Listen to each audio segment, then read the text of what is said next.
Student, class 11 BST में हमारा chapter चल रहा था व्यवसाय के वित्तीय स्रोत, जिसमें हम व्यवसाय के विभिन्न वित्तीय स्रोतों के बारे में जानकारी हासिल कर रहे थे। हमने हमारे कुछ वित्तीय स्रोत वाणिज्यिक बिल, सार्वजनिक जमाएं, लीज वित्तीयन, है ना, व्यापारिक साख और इसी तरह हमने अपने संचित आय, इन सभी वित्तीय स्रोतों का डिस्कशन कर लिया था। आज हम इसी क्रम में आगे बढ़ते हैं। हम आज पढ़ने जा रहे हैं अंशों का निगर्मन।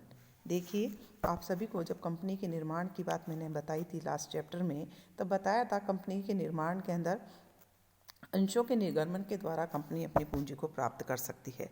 मैंने आपको बताया था सार्वजनिक कंपनियां हैं, वह अंशों का निर्गमन करती है और अपना जो संस्थापन प्रलेख बनाती है उसमें वो बताती है कि उसकी जो कैपिटल है, उसकी जो पूंजी है, कितने अंशों का निर्गमन करके उसकी राशि क्या होगी और वह किस तरीके से उस पूंजी को पूंजी को प्राप्त करेगी, उसके बारे में सारी जानकारियाँ उसमें लिखी होती है। यानी पार्षद सीमा नियम है, उसके अंदर जो आपने वर्णित किया है कि इतने अंश होंगे, कितने रुपए के होंगे और किस तरह से उसका इशू कर कर आप पूंजी को प्राप्त करेंगे, वो कहलाता है। जब वह पूंजी प्राप्त करती है तो अंशों का निगर्मन कहलाता है। तो निगर्मन कब करते हैं? जब पूंजी प्राप्त करनी होती है तो एक जनता को आमंत्रित किया जाता है अंशों को क्रय करने के लिए, जिसके माध्यम से जनता जो है उन अंशों के अंदर अपना पैसा लगाती है।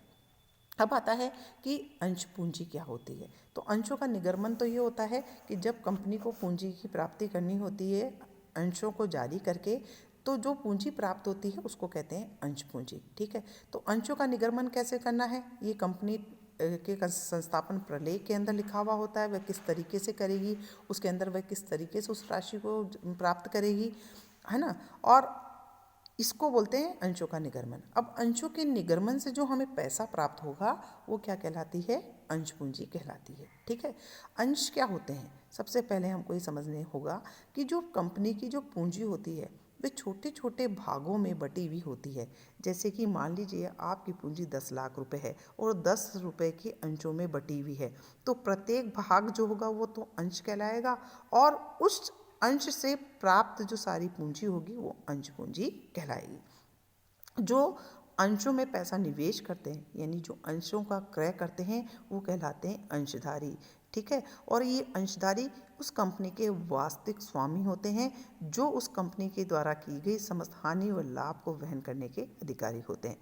वह अपने लगाई गई अंश पूंजी तक जोखिम को वहन करने के भी हकदार होते हैं। सामान्यतः किसी भी संस्था के अंदर, किसी भी कंपनी के अंदर दो प्रकार के अंश पाए जाते हैं जो उनके द्वारा निगर्मित किए जाते हैं। एक तो होते हैं समतांश, जिसको हम इक्विटी शेयर कहते हैं, और दूसरा बोलता है पूर्वाधिकार अंश, जिसको हम कहते हैं प्रेफरेंशियल शेयर। समता अंश और पूर्वाधिकार अंश दोनों में अपनी अपनी क्वालिटी होती है। अब हम समता अंशों के निगर्मन से प्राप्त जो पूंजी होती है उसे समता अंश पूंजी कहेंगे, और जो हम पूर्वाधिकार अंशों से निगर्मन से जो प्राप्त होती है उसे हम पूर्वाधिकार अंश पूंजी कहते हैं। अब हम सबसे पहले पढ़ने जा रहे हैं हमारी समता अंशों के बारे में। अंशों का निगर्मन किसी भी संस्था के लिए सबसे ज़्यादा महत्वपूर्ण दीर्घकालीन वित्तीय स्रोत होता है। मैं आपको बता दूं, जब कंपनी का निर्माण किया जाता है तो अंश पूंजी के निगर्मन से पूंजी को एकत्रित किया जाता है और इस अंश पूंजी का भुगतान कंपनी के समापन पर ही उसके अंशधारी यानी उनके वास्तविक स्वामियों को किया जाता है। अर्थात ये है कि यह पूंजी जो अंश समता अंशों के माध्यम से प्राप्त की जाती है ये संस्था के लिए सर्वाधिक महत्वपूर्ण एवं दीर्घकालीन स्रोत के रूप में होती है। इसे हम स्वामिगत पूंजी या स्वामिगत पूंजी कहते हैं। स्वामिगत पूंजी या स्वामी के कोष कहते हैं। क्यों? क्योंकि इस पूंजी के जो धारक होते हैं वो वास्तव में संस्था के स्वामी यानी मालिक होते हैं, है ना।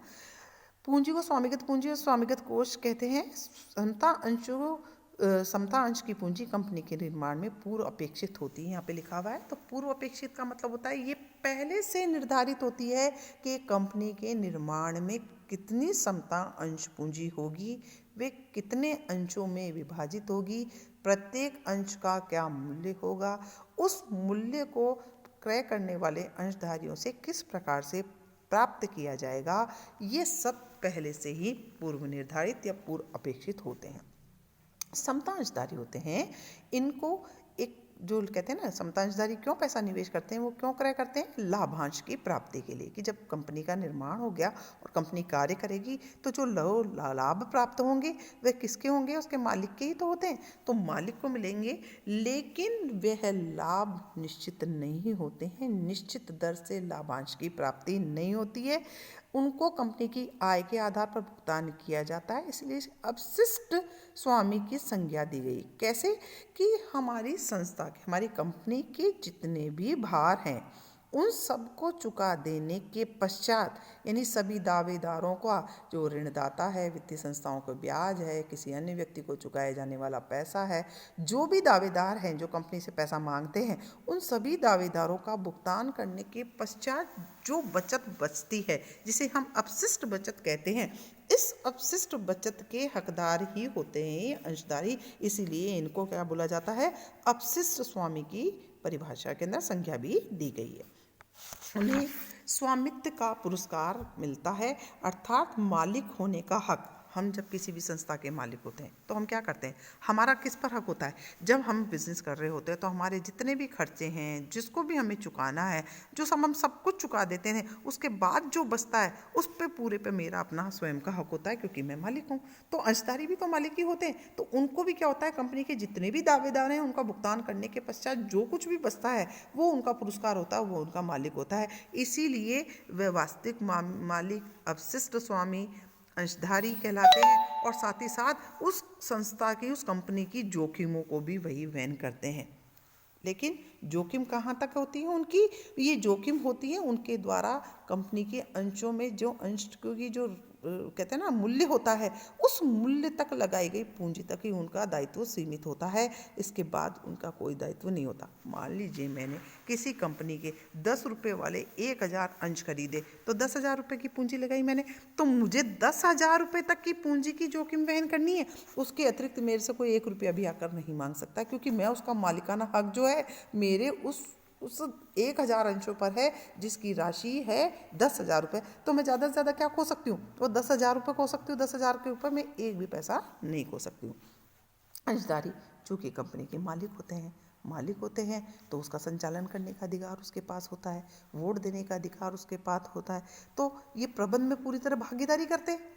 किस तरह से करेंगे प्रबंध के बाद, जब इनकी संचालन मंडल की जब मीटिंग होती है तो प्रत्येक अंशधारी को वोट डालने का अधिकार होता है, तो ये मालिक हैं तो ये वोट डालने का अधिकार रखते हैं, प्रबंध के अंदर हस्तक्षेप कर सकते हैं, प्रबंध के अंदर हस्तक्षेप या भागीदारी करने का अधिकार भी इनके पास प्राप्त होता है, क्योंकि ये संस्था के वास्तविक स्वामी होते हैं। तो ये है हमारी अंश पूंजी और अंशधारी। और अंश पूंजी से जो हम पैसा इकट्ठा करते हैं, जो स्वामीगत कोष या स्वामीगत पूंजी कहलाते हैं। तो अब पढ़ने जा रहे हैं हम इन समता अंशों के माध्यम से जुटाए गए कोषों से हमें क्या लाभ होते हैं। देखिए, सबसे बड़ा लाभ जो होता है समता अंश पर उन निवेशकों के लिए उपयुक्त है जो अधिक आय की जोखिम उठाने के लिए तत्पर रहते हैं। कहते हैं ना कि कंपनी ने ज़्यादा लाभ कमाया तो हमारा हिस्सेदार ज़्यादा लाभांश प्राप्त होगा, कम कमाया तो कम होगा, और नहीं कमाया तो हमारी लगाई गई पूंजी तक हमें क्या होने, जोखिम वहन करने। तो वो लोग जो अधिक लाभ के लिए जोखिम उठाने के लिए तैयार होते हैं, उन निवेशकों के लिए सबसे महत्वपूर्ण होते हैं क्षमता अंश।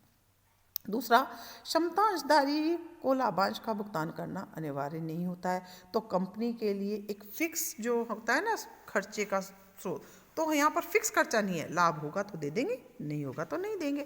तो वित्तीय प्रभार जो होता है वो निश्चित नहीं होता है, तो अगर लाभ है तो मिल जाता है, नहीं है तो इनको कोई वित्तीय जोखिम उठाने की आवश्यकता इस पर नहीं होती है। वित्तीय जोखिम का मतलब समझते हैं ना, वित्तीय जोखिम का मतलब होता है ऐसे कुछ खर्चे जो निश्चित तौर पर आपको संस्था को चुकाने ही होते हैं, और जिनकी न चुकाने की स्थिति में सामने वाला आपके ऊपर किसी भी प्रकार का दावा प्रस्तुत कर सकता है, आपसे वो मांग सकता है, तो इसको बोलते हैं वित्तीय जोखिम। तो यहाँ अंशधारी मालिक ही तो है, आपको बचेगा तो मालिक का है, नहीं है तो मालिक का नहीं है, तो कंपनी पर किसी भी प्रकार का भार यहाँ पर नहीं होता है।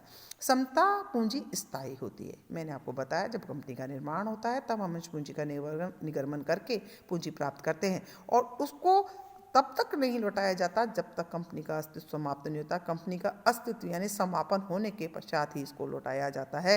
इसलिए क्या है, दीर्घकालीन स्थायी पूंजी का स्रोत होती है। समता पूंजी कंपनी की साख का निर्माण करने में भी आपकी मदद करती है एवं संभावित ऋणदाताओं में विश्वास पैदा करती है। आपने देखा होगा ना, शेयर बाजार के अंदर जिस कंपनी के शेयर अधिक होते हैं तो उसकी साख अपने आप ही बाजार में बनती चली जाती है और जैसे जैसे साख बनती है उसके जो अंश पूंजी होती है, अंशों के मूल्यों में भी क्या होती चली जाती है, वृद्धि होती है, जिससे उसके साख का निर्माण होता है। और कोई भी व्यक्ति जब किसी संस्था की गुडविल अच्छी होती है तो ऋणदाताओं के मन में भी उनके प्रति एक विश्वास पैदा होने लगता है और वह अधिक ऋण देने के लिए तत्पर होते हैं। कंपनी की संपत्तियों पर किसी प्रकार का प्रभार के बिना समता अंशों के माध्यम से कोष जुटाए जाते हैं। इसलिए जब आवश्यकता पड़ती रहती है हमें और पैसा उधार लेने की, तो हम कंपनी की किसी भी संपत्ति को मोर्गेज में रखकर, गिरवी रखकर हम पैसा अतिरिक्त भी प्राप्त कर सकते हैं। यानी केवल माध्यम केवल अंश पूंजी नहीं है। अगर अंश पूंजी पे तो किसी प्रकार का प्रभाव ही नहीं है क्योंकि हमने कुछ गिरवी रखा ही नहीं है, तो हमारे पास हमारी संपत्तियां सुरक्षित रहती है जिसको हम कहीं पर भी और रखकर अतिरिक्त पैसे की जब आवश्यकता हो तो हम अतिरिक्त वित्त प्राप्त कर सकते हैं। फिर आता है समतांशधारियों को मताधिकार के कारण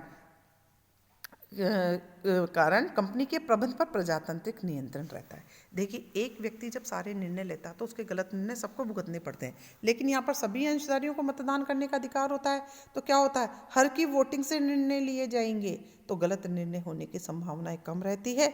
यहाँ पर प्रजातांत्रिक तरीके से, जैसे कि भारत के नहीं होता, हर वोटर वोट देता है, हर प्रधानमंत्री का चुनाव करता है, एग्जैक्टली यहाँ पर भी सभी निर्णय के लिए सभी वोट देते हैं। तो यहाँ प्रजातांत्रिक नियंत्रण कंपनी पर बना रहता है। अब आते हैं हम इसके दोषों के बारे में पढ़ते हैं, इसकी सीमाएं क्या है।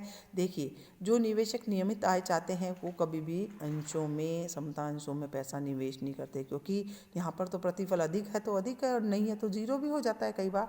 तो जो निवेशक चाहते हैं कि हमें एक सर्टेन रेट से एक रिटर्न मिलता रहे, निश्चित आय बनी रहे, उनके लिए ये रुझान का सूत्र नहीं होता है।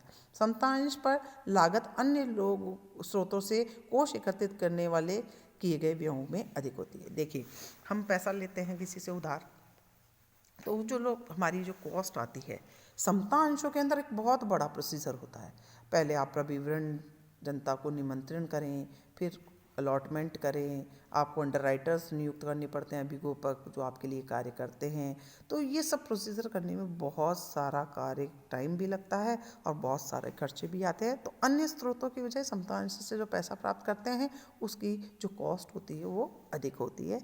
कोई संस्था छोटी है उसके लिए बहुत मुश्किल होता है इतना खर्चा उठाना। इसके अतिरिक्त समता अंशों के निगमन वर्तमान अंशधारियों के मताधिकार शक्ति और आय को कम करता है। अतिरिक्त क्षमता अंशों का निगमन जब हम करते हैं तो जो हमारे पहले से जो मालिक के रूप में अंशधारी हैं उनके मताधिकार और उनकी जो शक्तियाँ होती है उनको भी तो बांटना पड़ता है। देखिए, आज हम 1000 मालिक हैं 1000 अंशों के, ठीक है, हम 1000 लोग उस पर नियंत्रण करते हैं, फिर हमने 500 और बांट दिए, तो जो अधिकार 1000 के पास थे वो कितने लोगों के पास हो गए, 1500 के पास में हो गए। तो हमारी शक्तियों का क्या होता है, हनन होता है ना। तो ये तो किसी को अच्छा नहीं लगता ना कि मेरे पास पहले अधिकार थे, मेरे अधिकारों में से मुझे किसी दूसरे को देना।